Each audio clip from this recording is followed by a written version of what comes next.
ನಮಸ್ತೆ ಎಲ್ಲರಿಗೂ. ದೇವ್ರು ನಿಮ್ಗೆ ಅಂತ ಒಬ್ಬ ಪಾರ್ಟ್ನರ್ನ ಸೃಷ್ಟಿ ಮಾಡಿದಾರ ಇಲ್ವಾ?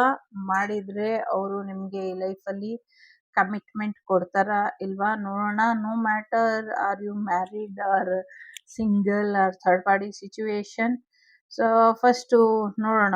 ಸೊ ಏನೋ ಒಂದು ಇಂಪಾರ್ಟೆಂಟ್, ನಿಮ್ಮ ಆಜ್ಞಾ ಚಕ್ರ ಆಕ್ಟಿವೇಟ್ ಆಗ್ತಾ ಇದೆ ಅನ್ನುವಂಥದ್ದು ಇದೆ. ಜೊತೆಗೆ ನಿಮ್ಮ ಮನೆಗೆ ಸೇನಾನೆಲೆ ಓಕೆ. ನಂಗೆ ಇಲ್ಲಿ ನಿಮ್ಮ ಪಾರ್ಟ್ನರ್ ಕಡೆ ನೋಡಿದ್ರೆ ನಮ್ಗೆ ಇಲ್ಲಿ ಪಾರ್ಲಿಮೆಂಟ್ ಅನ್ನ ಗುರಿಯಾಗಿ ಒಂದು ಬಾಂಬ್ ದಾಳಿ ನಡೆಸುವಂತ ಸಾಧ್ಯತೆ ಇದೆ ಅನ್ನುವಂಥದ್ದು ಇದೆ ಇಲ್ಲಿ. ಸೊ ನಿಮ್ಮ ಚೆಸ್ಟಿನ ಆರೋಗ್ಯದ ಕಡೆ ಸ್ವಲ್ಪ ಹೆಚ್ಚಿನ ಗಮನನ ಕೊಡಿ ಅನ್ನುವಂಥದ್ದು ಕೂಡ ಇದೆ.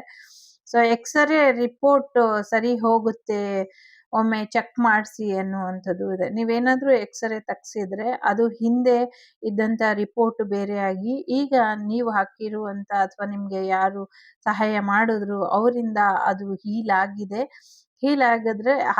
ಇವಾಗ ನೀವು ಅದು ಎಕ್ಸ್ರೇ ರಿಪೋರ್ಟ್ ನ ನೋಡಬಹುದು ಅನ್ನುವಂಥದ್ದು ಇದೆ. ಮತ್ತೆ ಇನ್ನೂ ಒಂದು ಟಾಪಿಕ್ ಏನು ಅಂದ್ರೆ, ಸೊ ನಾವು ಶುರು ಮಾಡಿದ್ದು, ಸೊ ನಿಮ್ಮ ಮೈಂಡ್ ನ ಸ್ವಲ್ಪ ಕ್ಲಿಯರ್ ಆಗಿ ಇಟ್ಕೊಳ್ಳಿ. ನಿಮ್ಗೆ ಅಂತ ದೇವ್ರು ಯಾರನ್ನಾದ್ರೂ ಸೃಷ್ಟಿ ಮಾಡಿದ್ರೆ ಅವರು ನಿಮ್ಗೆ ಈ ಲೈಫ್ ಅಲ್ಲಿ ಸಿಗ್ತಾರಾ ಇಲ್ವಾ? ಮ್ಯಾರೇಜ್ ಕಮಿಟ್ಮೆಂಟ್ ಕೊಡ್ತಾರಾ ಇಲ್ವಾ ಅಂತ ನೀವು ನೋಡ್ಬೋದು. ಆಲ್ರೆಡಿ ಎಲ್ಲವೂ ಕೂಡ ಜಾಯಿನ್ ಆಗಿ ಜೋಡಿ ಜೋಡಿ ಆಗೋಯ್ತು.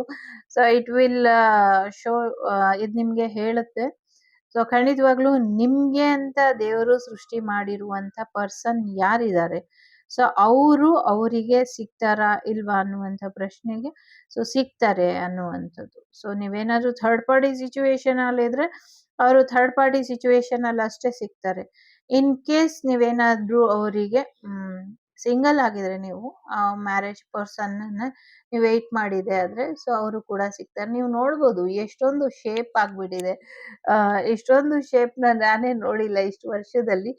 ಒಂಥರ ಎಲ್ಲ ಒಂದ್ ರೀತಿ ಬಾಂಡಿಂಗ್ ಅಲ್ಲಿ ಇರೋ ಹಾಗೆ ಕಾಣಿಸ್ತಾ ಇದೆ.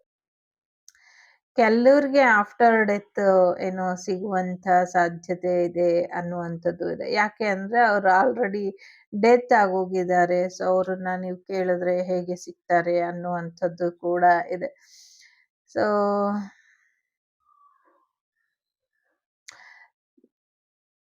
ಓಕೆ. ಸೊ ನಿಮ್ಮ ಮೆದುಳಿನ ಆರೋಗ್ಯದ ಕಡೆ ಸ್ವಲ್ಪ ಹೆಚ್ಚಿನ ಗಮನನ ಕೊಡಿ ಅನ್ನುವಂಥದ್ದು ಕೂಡ ಇದೆ. ಸೊ ಯಾರೋ ಡೆಲಿವರಿ ಟೈಮಲ್ಲಿ ಒಂದಷ್ಟು ಸಮಸ್ಯೆನ ಎದುರಿಸ್ತಾರೆ, ಅಲ್ಲಿ ಸ್ವಲ್ಪ ಎಚ್ಚರಿಕೆ ಜಾಸ್ತಿ ಬೇಕು, ಇಲ್ಲ ಹೆಚ್ಚಿನ ತೊಂದರೆ ಆಗತ್ತೆ ಅನ್ನುವಂಥದ್ದು ಕೂಡ ಇದೆ. ಯಾರ್ದೋ ಮಿಸೈಲ್, ನಂಗೆ ಗೊತ್ತಿಲ್ಲ ಹೇಳ್ಬೇಕೋ ಹೇಳ್ಬಾರ್ದು, ಇಲ್ಲಿ ಏನೋ ಒಂದು ಯಾರ ಮೇಲೋ ಪ್ರಯೋಗ ಮಾಡಕ್ ಹೋಗಿ ಅಥವಾ ನಮ್ಮ ದೇಶದ ಮೇಲೆ ಪ್ರಯೋಗ ಮಾಡಕ್ ಹೋಗಿ ಅದು ಬ್ಯಾಕ್ ಫೈರ್ ಆಗಿ ಅವ್ರ ದೇಶ ಅವರೇ ಮಾಡ್ಕೊಳ್ತಾರೆ ಅನ್ನುವಂಥದ್ದು ಇದೆ. ನಂಗೆ ಗೊತ್ತಿಲ್ಲ ಹೇಗೆ ಹೇಳೋದು ಅಂತ, ಭಯ ಆಗತ್ತೆ ಹೇಳಲಿಕ್ಕೆ. ಬಟ್ ಇವಾಗ ನಾವು ಕೆಲವು ಸತಿ ಗನ್ನ ತಗೊಂಡ್ ಶೂಟ್ ಮಾಡ್ಬೇಕಾದ್ರೆ ಅದು ನಮ್ಗೆ ರಿವರ್ಸ್ ಹೊಡೆದ್ಬಿಡುತ್ತೆ ಅಲ್ಲ, ಆ ಥರದ್ದು ಏನೋ ಒಂದು ದೊಡ್ಡ ಮಟ್ಟದಲ್ಲಿ ಆಗೋಗೋದ್ರಲ್ಲಿ ಇದೆ. ಏನ್ ಹೇಳೋಣ, ಇದಕ್ಕೆ ರಕ್ಷೆ ಹೇಗಾಕೋದು ನಂಗಂತೂ ಗೊತ್ತಿಲ್ಲ, ಹಾಕುವ ಮನ್ಸು ಕೂಡ ಇಲ್ಲ ನಂಗೆ. ಬಟ್ ಯಾರಿಗೂ ಕೆಟ್ಟದ್ದು ಬಯಸಬಾರ್ದು, ಆದ್ರೆ ಶತ್ರು ಬುದ್ಧಿ ವಿನಾಶಾಯ ಇಸ್ ಮೋಸ್ಟ್ ಇಂಪಾರ್ಟೆಂಟ್ ಅಲ್ವಾ? ಸೊ ಎಸ್, ತುಂಬಾ ರಕ್ಷಣೆಯಲ್ಲಿ ಇದ್ದೀರಾ, ಹೈ ಪ್ರೊಟೆಕ್ಷನ್ ಇದೆ. ಸೊ ಏನು ಹೆದರ್ಕೊಳ್ಳೋದು ಬೇಡ ಅನ್ನುವಂಥದ್ದು ಇದೆ. ಸತ್ಯಮೇವ ಜಯತೆ ಅನ್ನುವಂಥದ್ದು ಇದೆ. ಪ್ರತಿದಿನ ನೀವು ದೇವರಿಗೆ ಕೈ ಮುಗಿಬೇಕಾದಂತ ಅಗತ್ಯ ಇದೆ. ಸೊ ಕೈ ಮುಗಿರಿ, ದೇಶ ಸುಭಿಕ್ಷವಾಗಿ ಇರ್ಲಿ, ವಸುದೈವಕ ಕುಟುಂಬ ಯಾವಾಗ್ಲೂ ಸುಖ ಶಾಂತಿ ನೆಮ್ಮದಿಯಿಂದ ಇರ್ಲಿ ಅನ್ನುವಂಥದ್ದು ಇದೆ. ಮತ್ತೊಮ್ಮೆ ಚಾಮುಂಡಿ ಮಹಿಷಾಸುರನ ಮರ್ದನ ಮಾಡ್ಲಿಕ್ಕೆ ತಯಾರಿದ್ದಾಳೆ, ಅವನ್ನ ಇಲ್ಲ ಅನ್ನಿಸ್ತಾಳೆ, ಮಹಿಷನ್ನ ಅಂತ್ಯ ಆಗತ್ತೆ ಅನ್ನುವಂಥದ್ದು ಇದೆ. ಸೊ ಸಾಕಷ್ಟು ನೆಗೆಟಿವಿಟಿ ಮಾಡಿ ನಿಮ್ಮ ಶಕ್ತಿ ದೇವತೆನ ನಿಮ್ಮಿಂದ ದೂರ ಮಾಡುವಂತ ಅಥವಾ ಇಲ್ಲ ಅನ್ಸುವಂತ ಪ್ರಯತ್ನ ಮಾಡಿರ್ಬಹುದು. ಬಟ್ ನಥಿಂಗ್ ಟು ವರಿ, ಆ ದೇವಿ ನಿಮ್ಗೆ ವಾಪಸ್ ವಿತ್ ಪವರ್ಫುಲ್ ಆಗಿ ಸಿಗ್ತಾಳೆ ಅನ್ನುವಂಥದ್ದು ಇದೆ. ಜೊತೆಗೆ ಅವನನ್ನ ರಾಕ್ಷಸನ್ನ ಪುನರ್ಜನ್ಮಕ್ಕೆ ಕಳಿಸ್ಕೊಡ್ತಾಳೆ ಅನ್ನುವಂಥದ್ದು ಕೂಡ ಇದೆ. ನಂಗೆ ಅದೆಲ್ಲ ಬೇಡ, ನಮ್ಮ ಪರ್ಸನ್ ಬಗ್ಗೆ ಹೇಳಿ ಅಂದ್ರೆ ನಾನು ಏನ್ ಮಾಡ್ಲಿ. ನಾನು ಅದಕ್ಕೆ ಈ ನಡುವೆ ಲವ್ ರೀಡಿಂಗ್ ಕಮ್ಮಿ ಮಾಡಿರೋದು. ನೀವು ಲವ್ ರೀಡಿಂಗ್ ಬಗ್ಗೆ ಬಿಟ್ಬಿಟ್ಟು ಸೋಲ್ ಪರ್ಪಸ್ ಕಡೆ ಗಮನ ಕೊಡಬೇಕು ಅಂತ ಯಾವಾಗ್ಲೂ ಇಲ್ಲಿ ನಿಮ್ಗೆ ಮಾಹಿತಿ ಇರುತ್ತೆ, ಬಟ್ ನಿಮ್ಗೆ ಅದು ಇಷ್ಟ ಆಗೋದಿಲ್ಲ. ಸೊ ನಾನೇನು ಮಾಡೋಕ್ಕಾಗೋದಿಲ್ಲ. ಸೊ ಯಸ್, ನಿಮ್ಮ ಪಾರ್ಟ್ನರ್ ನಿಮಗೆ ಈ ಲೈಫಲ್ಲಿ ಸಿಗಬೇಕು, ಕಮಿಟ್ಮೆಂಟ್ ಕೊಡ್ತಾರಾ ನಿಮಗೆ ಅಂತ ದೇವ್ರು ಯಾರನ್ನಾದ್ರೂ ಸೃಷ್ಟಿ ಮಾಡಿದಾರಾ ಇಲ್ವಾ ಅಂದರೆ ಮಾಡಿದರೆ ಕಮಿಟ್ಮೆಂಟ್ ಕೊಡ್ತಾರೆ ಅನ್ನುವಂಥದ್ದು ಇದೆ. ಜೊತೆಗೆ ಒಂದಷ್ಟು ಫೈನಾನ್ಷಿಯಲ್ ಇಶ್ಯೂ ನಿಮ್ಮ ಒಂದು ಫ್ಯಾಮಿಲಿನ ಟ್ರಿಗರ್ ಮಾಡ್ತಿದೆ ನಿಮಗೆ ಮತ್ತು ನಿಮ್ಮ ಪಾರ್ಟ್ನರ್ ಯಾರು ದೇವ್ರು ಸೃಷ್ಟಿ ಮಾಡಿದ್ದಾರೆ ಅವರಿಗೆ ಅಂತ. ಸೊ ಹಾಗಾಗಿ ಇಬ್ರ ಮಧ್ಯೆ ಡಿಸ್ಟೆನ್ಸ್ ಆಗಿ ಇದು ಮಾಡ್ತಿದೆ. ಕೆಲವರು ನಿಮ್ಮನ್ನ ದೂರ ಮಾಡಿ ಬೇರೆಯವ್ರು ನಿಮಗೆ ಅಂತ ಯಾರು ಪಾರ್ಟ್ನರ್ ಇರ್ತಾರೆ ಅವರನ್ನ ಥರ್ಡ್ ಪಾರ್ಟಿಗಳು ಅಥವಾ ಬೇರೆಯವರು ನೋಡ್ಕೊಂಡು ಅವ್ರ ಮನೆಗೆ ಅದನ್ನ ಅವ್ರ ಅಥವಾ ಅವರ ಫ್ಯಾಮಿಲಿಯಲ್ಲಿ ಮದುವೆ ಆಗೋ ಹಾಗೆ ಅದನ್ನ ನೋಡ್ಕೊಳ್ತಾ ಇದ್ದಾರೆ, ಅಥವಾ ಅವರಿಗೆ ಸಂಬಂಧಪಟ್ಟಂತ ವ್ಯಕ್ತಿಗಳಿಗೆ ಆ ಪ್ರೊಫೈಲ್ನ ತೋರಿಸಿ ಮದುವೆ ಮಾಡ್ಕೊಳ್ತಿದ್ದಾರೆ ಅನ್ನುವಂಥದ್ದು ಇದೆ. ಸೊ ನಮ್ಮ ಹೈಕ್ಲೆಲ್ಲ ತುಂಬಾ ಜನ ಇದ್ದಾರೆ. ಸೊ ಅವ್ರು ಯಾರಿಗೂ ಮದುವೆ ಆಗಿಲ್ಲ. ಸೊ ಅವರಿಗೂ ಕೂಡ ಮ್ಯಾರೇಜ್ ಆಗತ್ತೆ ಅನ್ನುವಂಥದ್ದು ಇದೆ. ಇನ್ನೊಂದು 2-3 ವರ್ಷ ಕಳೆಯುವಷ್ಟರಲ್ಲಿ ಸೊ ಅನ್ಮ್ಯಾರಿಡೇ ಯಾರೂ ಇರೋದಿಲ್ಲ. ಸೊ ಬೇಗ ಬೇಗ ಮದುವೆ ಆಗೋಗುತ್ತೆ ಅನ್ನುವಂಥದ್ದು ಕೂಡ ಇದೆ.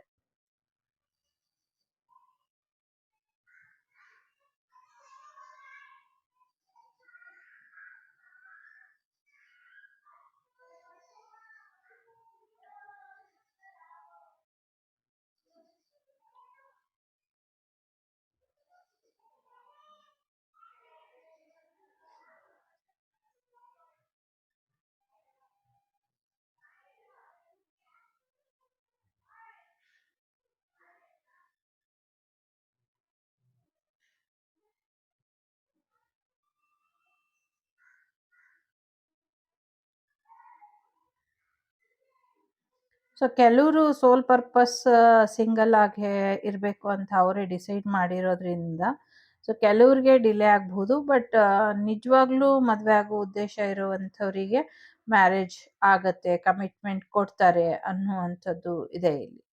ಓಕೆ, ಸೊ ಸ್ಟ್ರಾಂಗ್ ಕಮಿಟ್ಮೆಂಟ್ ಇದೆ. ಸೊ ಕೆಲವ್ರಿಗೆ ಇಲ್ಲಿ ಫಾಲ್ಸ್ ಟ್ವಿನ್ ಫ್ಲೇಮ್ ಇದ್ದಾರೆ, ಫಾಲ್ಸ್ ಸೋಲ್ಮೇಟ್ ಇದ್ದಾರೆ. ಸೊ ಅದನ್ನ ಒಂಚೂರು ಅವಾಯ್ಡ್ ಮಾಡಿಕೊಂಡ್ರೆ ರಿಯಲ್ ಆದಂಥ ಪರ್ಸನ್ ಸಿಗ್ತಾರೆ. ಸೊ ಸಿಕ್ಕಿರೋರು ಯಾರು ನಿಜವಾದ ಸೋಲ್ಮೇಟ್ ಅಥವಾ ಟ್ವಿನ್ ಫ್ಲೇಮ್ ಅಥವಾ ನಿಮ್ಮ ನಿಜವಾಗ್ಲೂ ಡಿವೈನ್ ನಿಮಗೋಸ್ಕರ ಸೃಷ್ಟಿ ಮಾಡಿರೋದ ಅಂತ ಅನ್ಸಿದ್ರೆ ಸೊ ಅದು ನೀವು ಡಿಸೈಡ್ ಮಾಡಬೇಕಾಗತ್ತೆ ಪರ್ಸ್ನಲ್ ಆಗಿ. ಓಕೆ, ಸೊ ಅದನ್ನು ಪರ್ಸ್ನಲ್ ಆಗಿ ತಿಳ್ಕೊಂಡು ಡಿಸೈಡ್ ಮಾಡ್ಕೊಳ್ಳಿ. ಬಟ್ ನಿಮಗೆ ಹೈ ಪ್ರೊಟೆಕ್ಷನ್ ಇದೆ, ನಿಮ್ಮ ಸೋಲ್ ಫ್ಯಾಮಿಲಿ ನಿಮ್ಮ ಜೊತೆ ಇದೆ. ಸೊ ನಿಮ್ಗೆ ಯಾವಾಗಲೂ ಒಂದು ಮಾರ್ಗದರ್ಶನನ ಕೊಡ್ತಾರೆ ಅನ್ನುವಂಥದ್ದು. ಎಸ್ಪೆಷಲಿ ಆರ್ಕೇಂಜಲ್ಸ್ ನಿಮಗೆ ಬ್ಲೆಸ್ಸಿಂಗ್ಸನ್ನು ಕೊಟ್ಟಿದ್ದಾರೆ ಅನ್ನುವಂಥದ್ದು ಇದೆ. ಗರುಡ ದೇವರ ಆಶೀರ್ವಾದ ಕೂಡ ಇದೆ. ಸಮಥಿಂಗ್ ಏನೋ ಹಿಡನ್ ಮೆಸೇಜ್ ಕೂಡ ಇದೆ ಇಲ್ಲಿ. ಸಾಕಷ್ಟು ಹೀಲಿಂಗ್ ಅಗತ್ಯ ಇದೆ.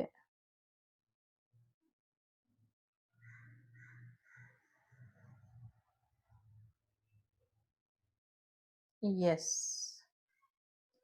ಸ್ವಲ್ಪ ಹುಷಾರಾಗಿರಿ. ಪ್ರೆಗ್ನೆನ್ಸಿ ಕೊಟ್ಟಿದ್ದಾರೆ. ಸೊ ಹಾಗಾಗಿ ಇದು ಮ್ಯಾರೇಜ್ ಆಗುವಂತ ಸಾಧ್ಯತೆಗಳು ಹೆಚ್ಚಾಗಿ ಇದೆ. ಪ್ರಪೋಸಲ್ ಬರುತ್ತೆ. ಎಲ್ರಿಗೂ ಒಳ್ಳೇದಾಗ್ಲಿ. Take care. ಬಾಯ್. ನಮಸ್ತೆ.